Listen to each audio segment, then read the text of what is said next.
right to vote. Karapatan, saka obligasyon yung bumoto para sa bansa. Kasi mas nakakadaya pagka hindi kayo bumoto. Kung wala kayo napili, pwede nyo na i-abstain. Yan. Pero yun, Abstain lang, no?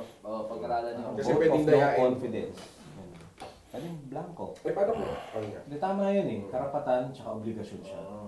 Parang pwede mo rin tawagin Blank, privilege. mo na lang ng blank, no? Oo, dahil yung karapatan na yan, pinaghirapan yan ng mga nauna sa atin. Maraming namatay. Para magkaroon. Maraming nagdumanak, maraming dugong dumanak. Para lang magawa ninyo yung ginagawa ninyo ngayon. Yung karapatan. Kung kumbaga, kung ini-enjoy nyo yung freedom of speech, pwede kayong maging mangmang, pwede kayong maging mapanghusga, pwede nyo batikusin yung pamahalaan, pwede nyo kami murahin, at i-death threat. Ganon din yung, kailangan yung karapatan, yung kalayaan nyo na tinatamasa na bumoto. Gamitin nyo rin. Equally, kung paano kayo magwalwal online, gamitin nyo rin yung karapatan nyo na bumoto. At obligasyon din yun.